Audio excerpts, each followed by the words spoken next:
Don't forget to tune in to the Federation broadcast system on Thursday for the immortal Ken Burns as he presents his newest documentary on the Dominion War. The year was 2373. Enterprise E had chased the Borg back through time to protect First Contact. The Kazon had taken control of USS Voyager in the Delta Quadrant, but here, in the Alpha Quadrant, closer to home, brave Starfleet personnel were fighting off the Dominion, whose forces were bolstered by the Cardassians, who had joined them in their quest to destroy the Federation. Battle after bloody battle ensued in places like Rondak and Taurus, where we had lost so many brave souls.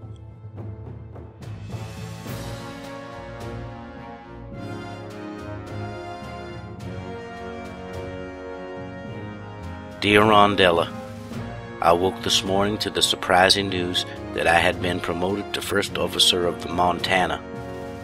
You know how long I've been waiting for that promotion. If I knew it would have taken the brutal death of Commander Vandrell at the hands of the Jem'Hadar, I'd have been happy being a lieutenant forever. I will honor him by being the best XO I can be, and to help to reduce these type of promotions. Too many good officers are being lost in this war, but we must prevail, lest we all become slaves to a puddle of shapeshifters. I count the minutes till we are together again. All my love, Albert.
Welcome to Primetime UGC Episode 13.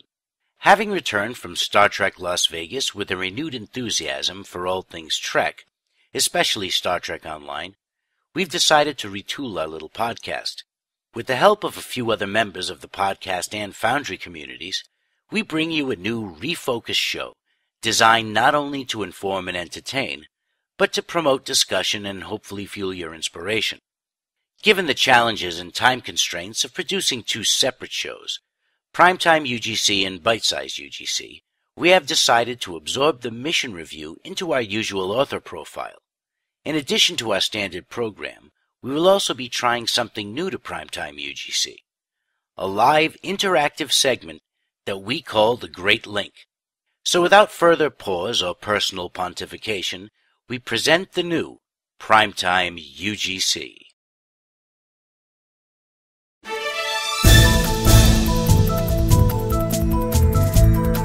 In the news this week, the Dribble Test Rewards have been released for the players that have earned them. These constitute a very rare duty officer and a Tribble that generates fleet marks. Additionally, the Regent-class starship has been released to the C-Store. This ship is a variant of the Sovereign class and has wide-angle quantum torpedo launchers and a Metreon gas console, which will release an explosive charge. In addition to this, Season 6 went live to the players. This update included updates to the Foundry and also the addition of star bases. Star bases allow for a new group of fleet ships to be available to players.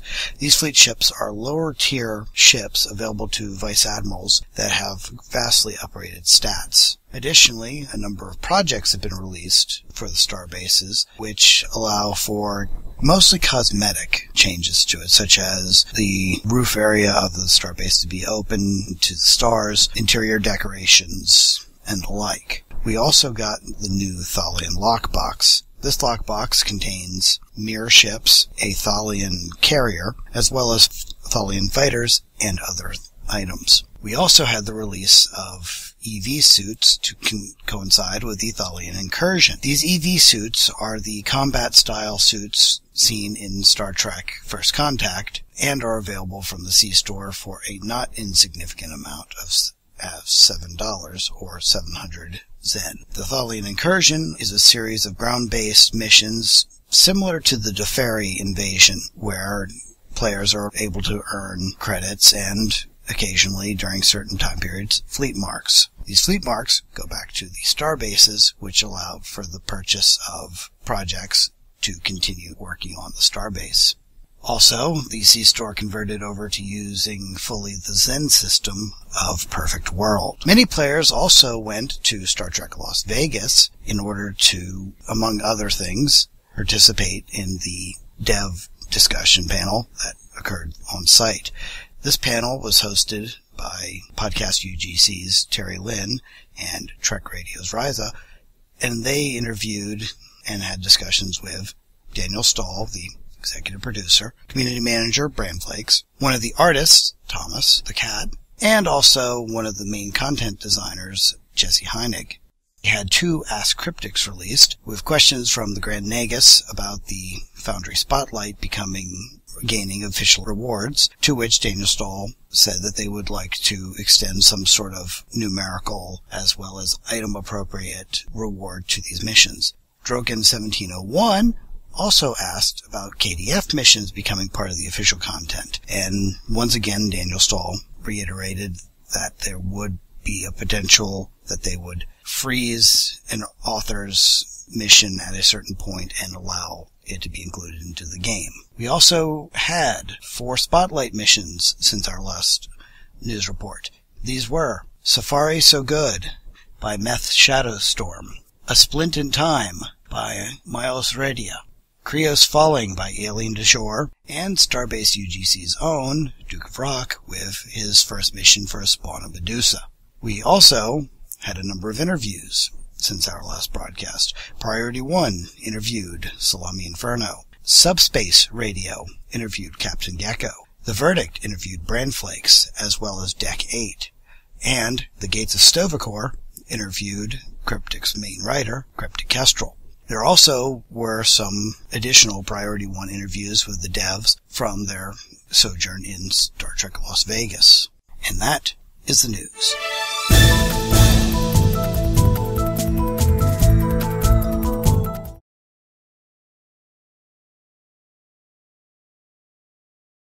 Welcome to Kirk's Fat Assets.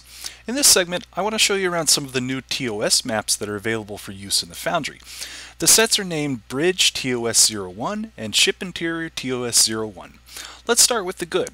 As you can see, especially if you're a TOS fan, these sets are gorgeous. Highlights include an engineering room and a sickbay, as well as, wait for it, a transporter. Also, keep an eye out for a beautiful room complete with a bed and knickknacks. Finally, we have some TOS sets to work with. What's the bad news? Unfortunately, the sets are rather small, and the TOS interior is broken up into 3 different chunks, which means that you'll need to use one map for one deck and a different version of the map for another scene. Authors will have to force players to go through map transitions to move from one part of the map to another part of the map.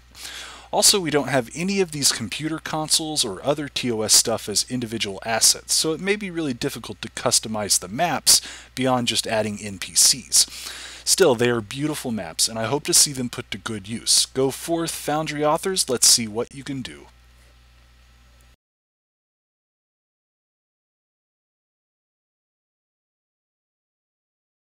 Our guest author tonight is Drogan1701. Welcome, Drogan. Thanks for coming on our show. Yeah, thank you for having me. All right, first question. When did you begin playing STO, and when did you get into the Foundry? Well, I began playing STO back in the open beta.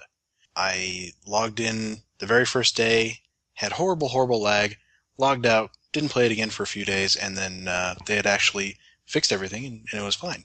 I took a long break from STO and back to some other MMOs, and when I came back was when the Foundry was announced, because, well, I've been a Trek fan forever, so I wanted to create my own episodes. So when I heard about the Foundry and looked into it and looked at what it was going to be, I immediately sat down at my computer and started writing. And I wrote my first big story, which turned into a 5-part arc all about the Romulans, which is the Descent series, which was my very first set of missions. What Trek series most inspires your work and why? Well, that would have to be Deep Space Nine. I've always been a fan of the sort of, far-reaching political story arcs with, lots of characters carrying through and lots of intricate storylines. Somewhat less of the seek out new life and new civilizations kind of a thing, and more action-adventure within what we know. Do you have a favorite theme that you like to revisit when making a mission? Well, I do try to make everyone a little bit different, but I do like political intrigue and interplanetary relations, interstellar politics, clashes between cultures, and making enemies out of allies and allies out of enemies, that sort of thing. Who do you write your missions for? Well, I tend to write them for my Foundry characters. I'm not big into RP, but I do have sort of, just fanciful notions of what my characters are. One of them is, a doctor, and the other one is, well, I created one out of a mirror universe character that I actually first introduced in the Foundry. But, I tend to write for what my characters would do in any given situation, which can be a complication, of course, because that's not what everybody's characters would do. Of the missions that you've played, what one stands out to you the most as the oh my god mission that you've played? And Well, it can be your own, but it was Personal Reflections by, I think, XR377, because that is the only mission to date that has actually inspired me to make my own mission. If anyone's unfamiliar with his mission, it is a Mirror Universe mission where you go in and he has a great action adventure in the Mirror Universe and a great twist ending and things like that. And it inspired me to make my own Mirror Universe mission, which is honestly, I think, my best mission to date. Do you have any missions in the works right now? Oh God, like 10. I have this 2-parter where you go on a suicide mission into Borg space. I have another 2-part sequel to my Mirror Universe mission where instead of you infiltrating the Mirror Universe infiltrates us. I like to carry characters through all of my missions. Last weekend we just played one of my missions on PrimetimeUGC, which was inspired partially by a song, and then partially I wanted to tell the story of the Prime Universe counterpart of one of my Mirror Universe guys. So I have missions galore that I have not finished. do you draw inspiration from sources outside of Trek? And if so, what would be the major influencers to you? That would probably have to be Stargate. One of the things that I think Stargate does better than Star Trek is dialogue and character interaction. Sometimes on Star Trek things can feel very stilted, very formal, and it works fine in context, but I think Stargate has a more energetic feel to it. The SG-1 and Atlantis, they have a better feel. It's sort of better interaction between the characters. Part of that is the setting, of course, because that's set modern day. In my missions, they only sort of speak like they're from Star Trek. I try to make it feel more something relatable to modern day. Would you say that you are a gamer first or a Star Trek fan first? I would say I was a Star Trek fan before I was a gamer. I grew up with The Next Generation and the original series movies, but I am definitely heavily a gamer. I definitely am both. Now it's time for our wrap-up questionnaire that we're calling Primetime 5. We'll ask 5 questions for you to answer, each with a choice. No elaboration necessary. Your answers will tell our viewers a little bit more about you. First up, Coke or Pepsi? Pepsi. Constitution or Galaxy class? Galaxy. Kirk or Picard? Picard. Coffee or tea? Coffee. Klingon or Romulan? Ooh, Romulan.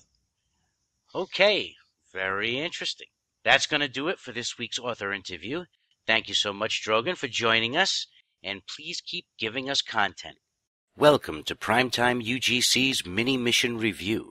The rating system we use will be a 5-star rating of 4 categories: story, map design, usage of tech, and mission difficulty. We feel that an overall rating is a bit presumptuous, as everyone's tastes are different. The ratings are just our way of expressing our humble impressions of where we believe a mission could use improvement. In this episode, we'll be running Sink the Bismarck by Drogan1701, our special guest on tonight's show.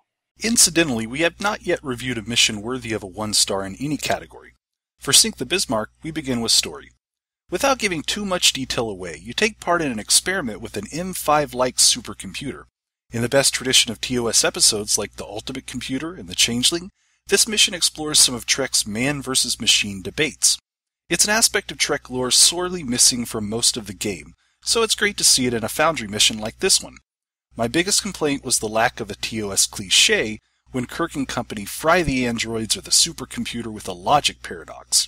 Still, the atypical and emotional ending will not disappoint. We gave story 4.5 stars. Now on to map design.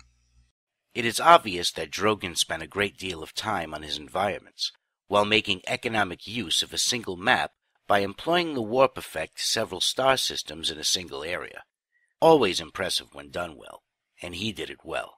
His surroundings always served the story and not the other way around, a fact that helped him in winning Primetime's last mission contest. The maps were nicely detailed and well built. You can really see the author struggling with the lack of specific Foundry assets, especially things like a ship's warp core. Considering what he had to work with, these sets are really impressive builds. But I really wish that Drogan had better props to work with, instead of these plain gray drab walls. Map design took 5 stars. Now on to tech. On the whole, tech was solid. Again, the search of 3 systems encapsulated in a single map was pulled off nicely. It requires detailed work with triggers to get everything to transform in unison. I really enjoyed all the effects, from the big booms to the little noises. I do think a few things could be tweaked. I would have liked to sit in my captain's chair when giving orders on the bridge, and bridge battles are so rare in STO, and actually doing something in my chair would have been more memorable than running between consoles and people. Also, battles needed better respawn points. Still, tech gets 4 stars, and finally, difficulty. This is always a tricky category to gauge. It is more about the balance achieved between having fun and working too hard. In the case of this mission, I was only overwhelmed once in a space battle, but once I realized what I was up against, I was able to turn it around. I felt like this was just right up until the final difficult battles. The space and ground boss fights were really tough. Otherwise, battles were challenging and fun. We agree on a 4-star rating for difficulty. That's our mini-mission review for Sink the Bismarck by Drogan1701.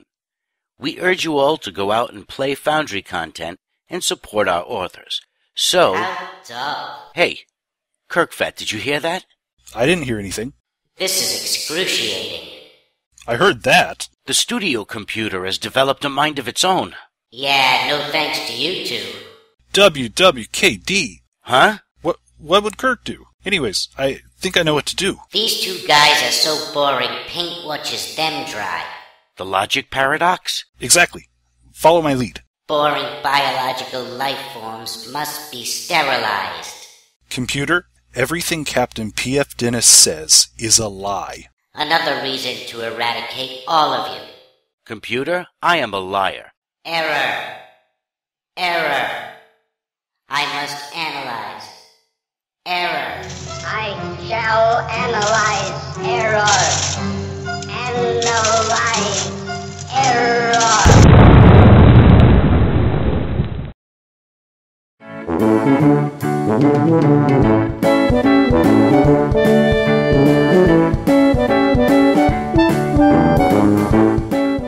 Hello, STO community. Welcome to the first installment of Foundry Essentials. I'm Kirk Fat. In this short mini tutorial, I'm going to share with you a trick that I use a lot. And I know there's quite a few authors out there that don't use this trick, but for me, it's essential. It's essential because it saves lots and lots of time, and it saves me from encountering many endless battles of frustration with item placement. So here's a set that I've made. and my latest mission requires kind of a Renaissance setting. So I've made a Renaissance room out of Vulcan buildings, and I put platforms on the ground and a platform for the ceiling. And my mission's mostly complete. I'm just sort of going through and adding some details, and I want to add more of these candlesticks. So you can see I have these candlesticks positioned pretty well. And I'm kind of a perfectionist with my sets, so if you're like me, it drives you nuts if it's not, symmetrical or perfectly where you want it to be. And so what I want to do is I want to do what I've already done, but put a candlestick right here, and then another one right here. But I don't just want to drop them right into the editor and go blindly. Here's what my map looks like. If you've ever built a custom set, you know what this mess looks like and how difficult it is to work with. There are some authors who like to move the roof out of place and then move the roof back in place. For me, I much prefer to do it this way. So let me show you how to do this. Let's say that you know you want a candlestick right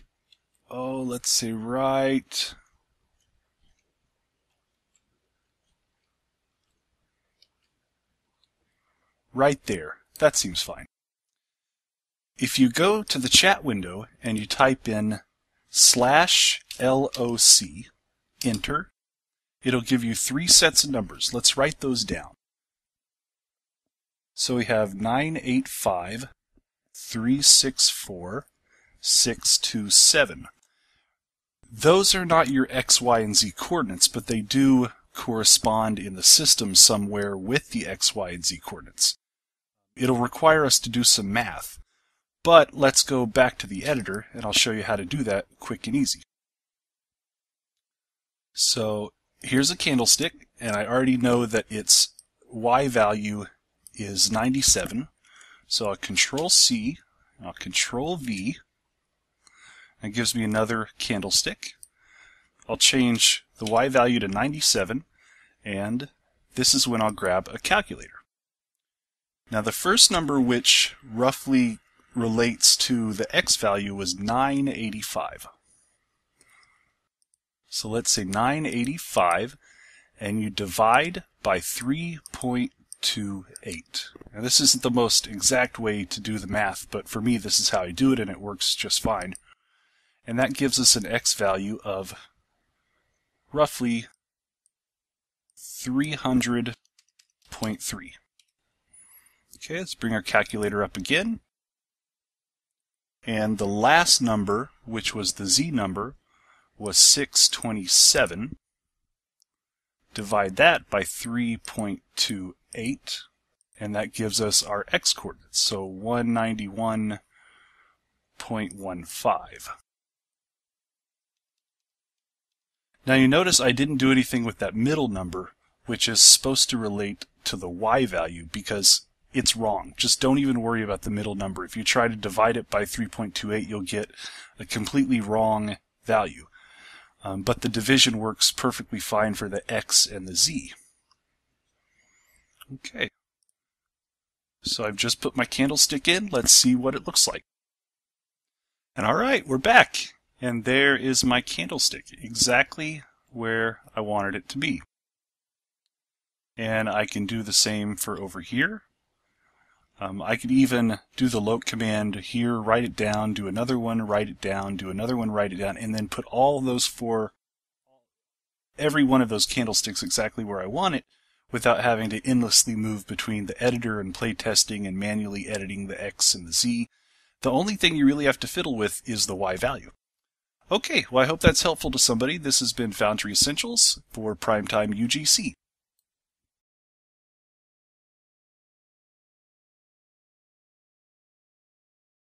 Welcome to this episode's edition of Published in Primetime, where we list all the missions that have been published in the last 2 weeks. And here they are.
Welcome to the first episode of Great Link. I'm hoping everyone can hear us now.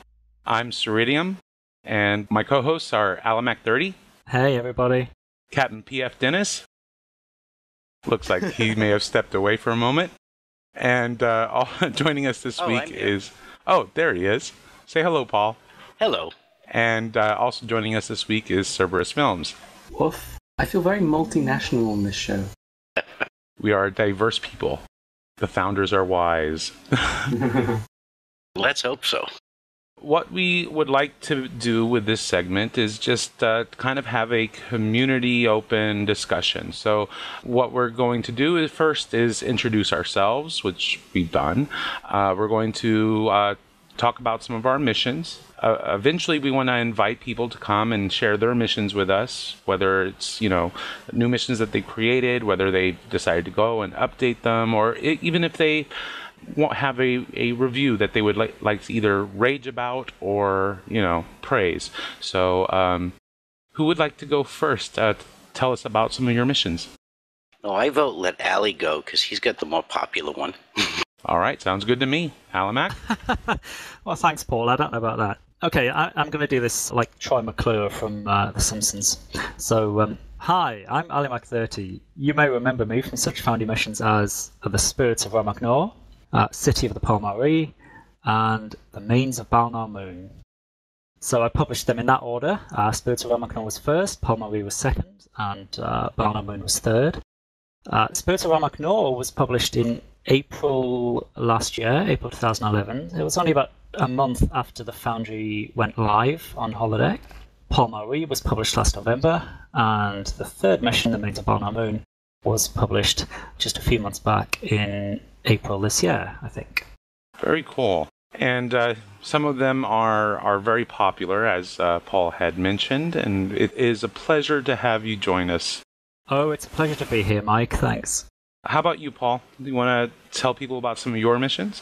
Yeah, I'll talk about a couple of the bigger ones. I have, of course, my first was Chronotons and Klingons, which is probably still my most popular one, and I'd say one of my better ones. I have very many of them, so obviously I'm not going to go through them all, but the ones worth mentioning. General Rebellion, which is my only Klingon mission, which did get spotlit, and the Class Dismiss series.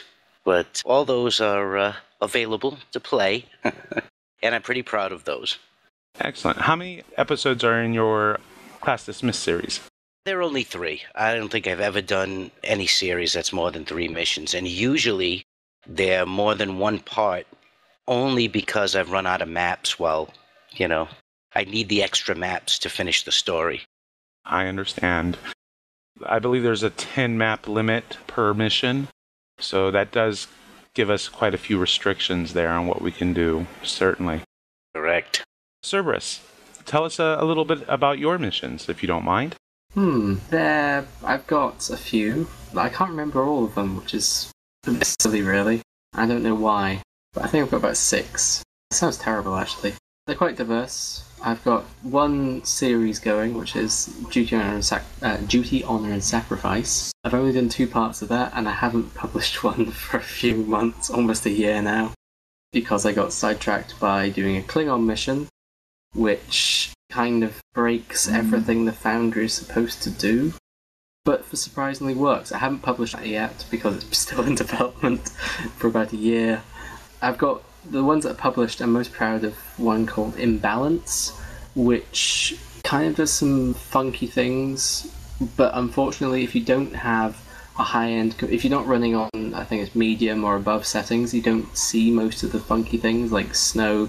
You fight in a snowstorm against ghosts and all these different things, and it's kind of cool, I think. And yeah, I kind of do weird missions, I suppose, is the best way of putting it. But good weird. Some people say so. I like them. Experimental. Very good. I guess it's my turn. I'm Ceridium. I have several missions on both sides of the game, Klingon as well as Federation. I suppose I'll start with my Federation missions. I made those first. Let's see. I have the Unholy Alliances series, which is 3-part series. Then I have my Cumbabble or High Water. and also Clouded Intentions. There may be others, but I can't remember them at the moment. Then on the Klingon side, I've got a Klingon Honor Carol, which is a take from Charles Dickens' A Christmas Carol. A fun little mission. I spend a lot of time on it, and I enjoy it. I think it's one of my better missions. There's Baccarat Day, which is I drew inspiration from Groundhog Day for it. So basically, you're stuck in a sort of time loop. So that was kind of a fun mission to put together. My newest mission, A New Breed of Warrior. I've got some interesting tech in there. We just heard in Primetime one of the episodes, or one that Drojan had for his mission. He had used a single map and had multiple systems that kind of sort of appear. I guess I kind of proved that it was possible through my A New Breed of Warrior mission. And then I've got a few other missions also published. One of them is for Gates of Sto-vo-kor. It's just a social map. It's still in development technically, but I do have the maps online. So yeah, those are my missions. Awesome. Okay, guys, let me ask you a question. What is your favorite mission, not one of your own, somebody else's, that you've ever played? Oh dear. I'll go first and answer that. I'd have to say it's City of the Polmar-Re. One of my favorites. I have to say it. It's true. And I'm so glad we set that up before the show started, Paul. Well, I mean, I've even written it on the forum somewhere when somebody asked the question. So, and there's one or two of Rogues that I really like, and a couple others. Mazakin has a couple that I really enjoyed. You know, it's tough to narrow it down to like one or two. There are just so many out there. Yeah, I agree with that. Admittedly, I haven't played many missions, but the ones that I have been good. I've played the mission by Alien du Jour that's currently being spotlighted for the KDF side. In fact, I think Gates of Sto-vo-kor even did an episode about it, so we all had to play it. That was a really good episode. Probably one of my favorites. Baz had a great Klingon episode as well, or Klingon mission rather. Gates of Sto-vo-kor is also going to be spotlighting it as well, turning it into a full-blown episode. So, yeah. I like creating Klingon missions, and I like playing Klingon missions. So that's where most of my focus has been. Yeah, it's a shame. I've only actually done the one. You know, I just never seem to get back there. All the things that pop into my head usually land on the Federation side. I find that creating a Klingon mission, you're not restricted by, the Prime Directive and then all of the stringent rules that, have been established in Star Trek, for the Federation, for Starfleet. So there's a lot of freedom on it, which I thoroughly enjoy. Alamak, do you have any plans for a Klingon mission? Yeah, what I'd really wanted to do from the time that I started building City of the Polmar-Re was to make a KDF version of that mission. So it would be the same story, the same events, but you would play it and you would see it from the Klingon perspective. The starting point for the mission is a system that is accessible to both factions, and I did that quite on purpose so that at some point later on down the line I could convert the mission to a KDF from the Fed original that's on holodeck right now.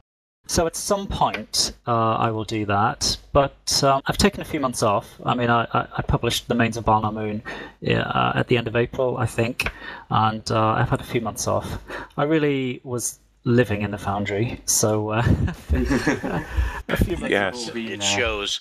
Yeah, a few months off to get some fresh air and some sunshine was in order, I think. But yeah, what's this you speak of? Fresh air and sunshine, Zerb. I don't get either of those up in Scotland. He lives in a cave. He's a troll. I live under Loch Ness, okay? Well, I think that's one of the things I enjoy about making Fed missions is because of all those rules you mentioned, sorry. It's fun to break them. I mean, if you play my missions, that's what I do. I turn all those rules on their head. Oh, right on.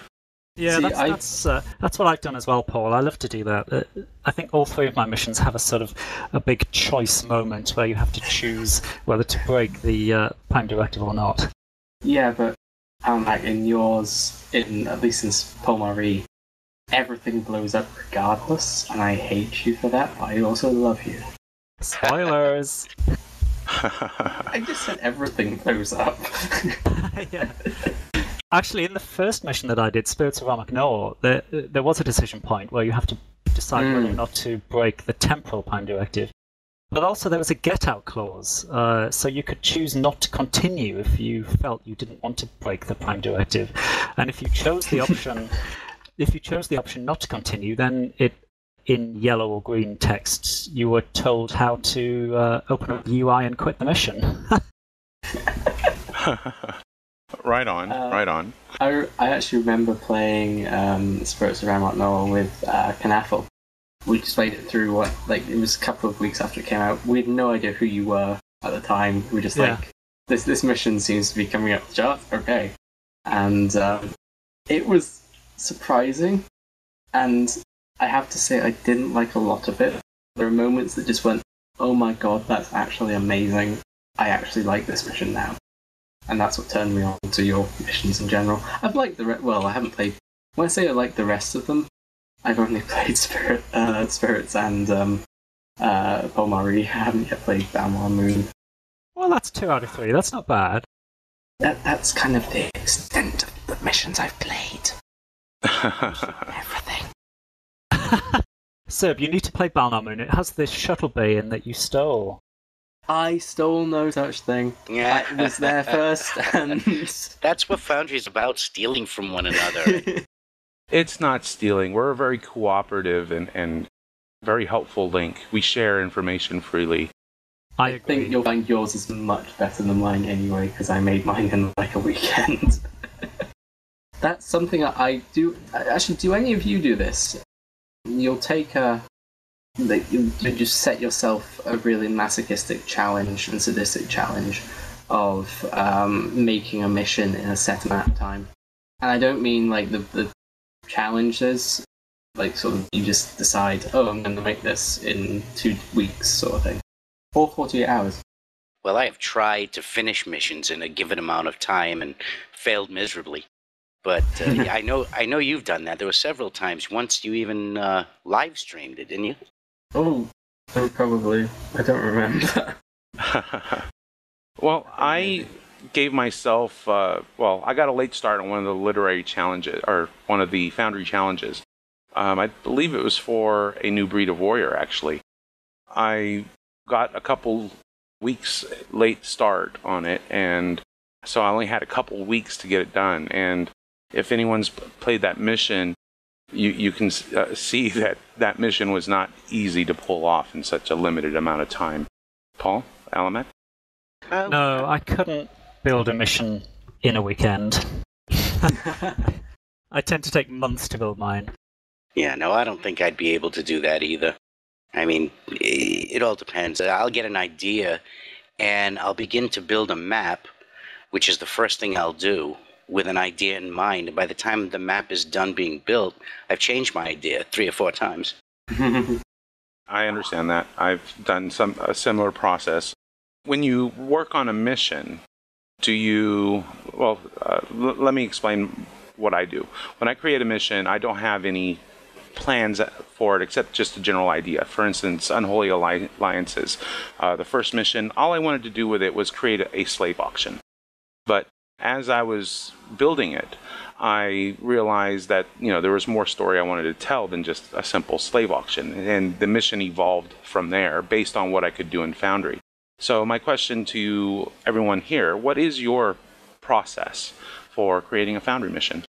I'm gonna jump in here because we during the Vegas Con a few weeks ago we did a little slot with the founders on Trek Radio on the Saturday, and Mike, you were talking about the fact that you write your missions almost as you go along, so you sort of make it up as you go along without a preconceived plan.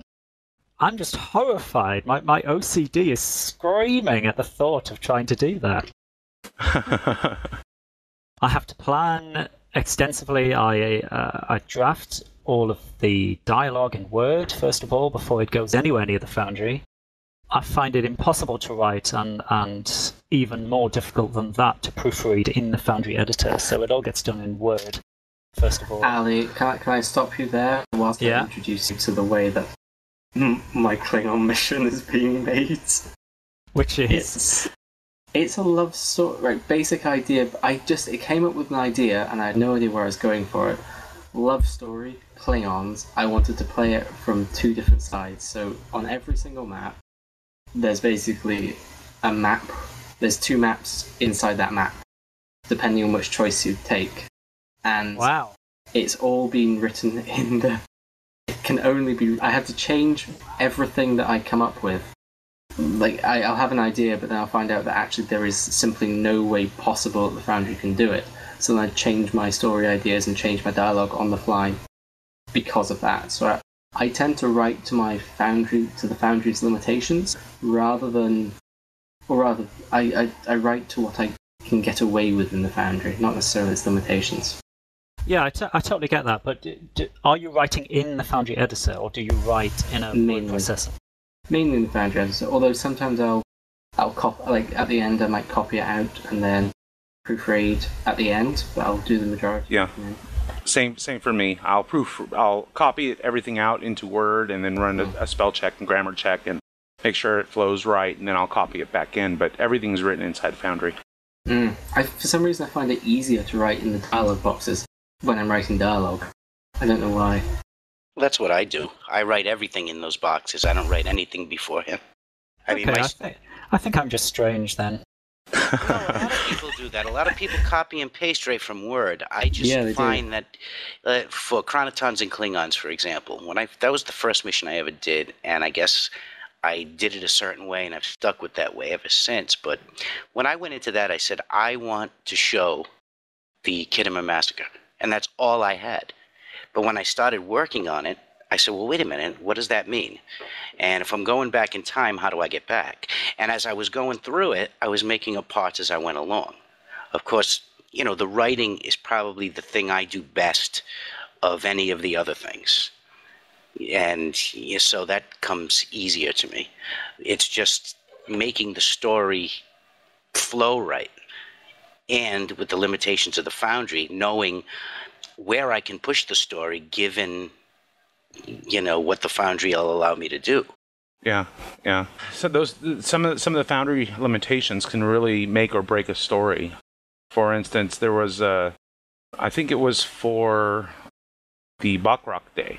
There was something I wanted to do, and no matter how I went about it, I could not get it to come out right. So I ended up having to scrap that, and because of the Foundry, limitations, I had to scrap that idea, and I went with it in a different direction, and it was kind of cool. I think my strongest point in the Foundry is maps, and I fully admit that I'm not the best writer. I can carry it out, but I'm not Alamac material, shall we say. I'm not Terry Lynn. So I usually will, if I have an idea for something that would be really cool with a map, or a glitch or a bug or whatever in the Foundry that I've found that allows me to do something really cool, or something that I think is cool that my fellow Foundry founders will appreciate, that's kind of where I will make the mission around sometimes. Anyone in the chat room, anyone in the audience, do you have any questions for us that you would like us to try to address while we're here? And while they're putting questions together, anyone want to share any ideas or thoughts for what they would like to do next in the Foundry? Well, we have a little question here. Cutscenes for the Foundry, yes or no, and why? Can I start? Actually, no. I'll go at the end for this one. I want to hear your opinions first. Well, I would say yeah, sure. I'd love it. And why? Because, it makes it more like a movie to me, and that and that has great appeal as far as I'm concerned. Absolutely, Paul. Completely agree. Absolute yes, except that the Foundry even as it stands right now, tends to take over my life completely for months and months on end when I make a mission. And if I had a cutscene tool, well, that would be it. I'd never be seen again. So maybe I should say no.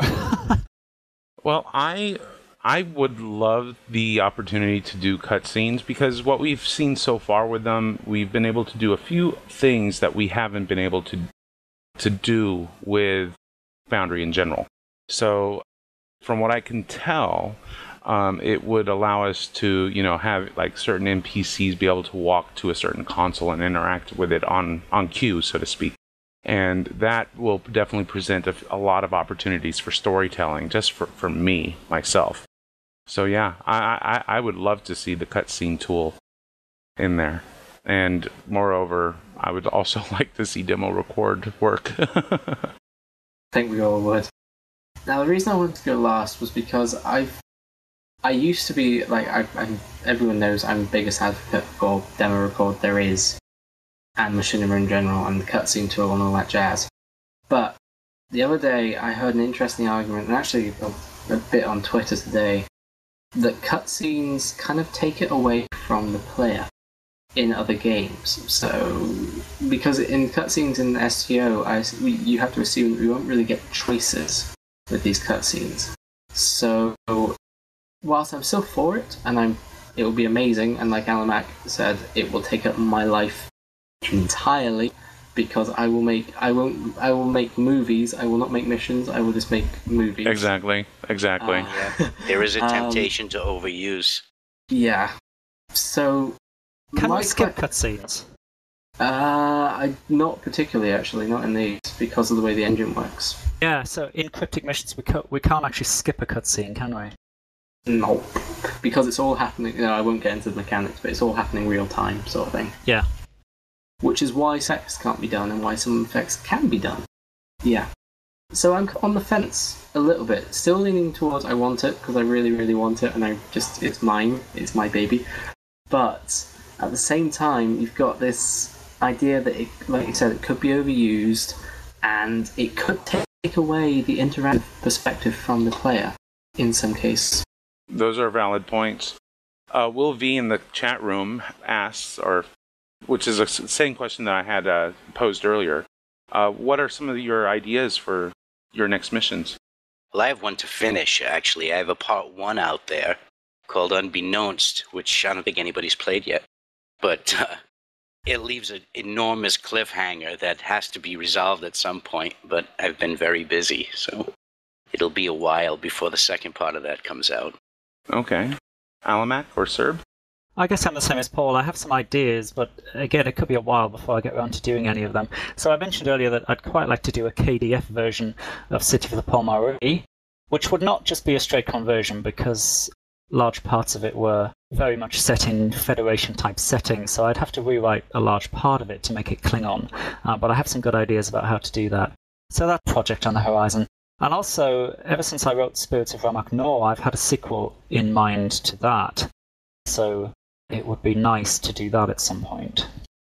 I'm going to interrupt for a second from TomBad2378. It says, for someone who hasn't created a Foundry mission before, but wants to start, what's the best way of learning? Jump in and immerse yourself, and don't come out until you become really, really stuck. I also recommend viewing every tutorial you can get your hands on several times. Although most of them are a little bit out of date now because of the changes that are made, so it might be a little bit confusing. Yeah, a little bit, but once, it's not really that different. People are like freaking out about the new things, but I don't see the big differences from the old way, as long as you can change some of the settings to get it to work exactly the way the old Foundry did. Yeah, also I would recommend dropping by Starbase UGC. There's usually always someone in the chat room that will be able to answer any questions and help out. And then PrimetimeUGC. I mean, they're starting to do the Foundry Essentials segment, and that's just going to be wonderful stuff there. So that's all going to be posted on the Starbase UGC website. Now that the show has aired, that's going directly onto the site. Very good. The Foundry Essentials part as a tutorial. Very cool. Awesome. Well, we only have a few more minutes left, I do believe. I think it's been a very successful show so far. What do you guys think? I think it's going to be great. I think, once we, work out the little bugs, I think we're going to be fine. Okay, I agree. I think I won't cancel it for a while. Well, It's been fun, guys. I've really enjoyed it. And to all you guys who are listening in the chat room, and if you're listening to this recorded later on, we'd love to get some guests, some fellow founders to come and join us in future weeks. Do let us know if you'd like to come and join in. Yeah, so send your request to come join us to mailbag@primetimeugc.com. Also, if you can't make it live, we welcome you to record a little audio snippet, and we will include it in the show. It could be about your, introducing your mission. It could be about a rant about one of your, reviews that you've received, or, an update. And of course, if you have questions for us, feel free to email them, and we'll be glad to answer them on the air if we can. What he said. Yeah, exactly. www.primetimeugc.com. You rehearsed that. It's kind of in my memory. Well, thank you very much for joining us, everyone. We will try this again next week. I hope you can all join us, and it's been a lot of fun. Thank you, Paul, for having us on and allowing us to try this out and see if it's something that your viewers and hopefully our future listeners will enjoy and want to take part of. So, thank you. I'm really excited about it. Anytime, you guys. Let's keep doing it. All right. Let's say goodbye, guys. Goodbye. Goodbye, everyone. Woof. Kapla. Had to get that in there. See ya. That's what she said.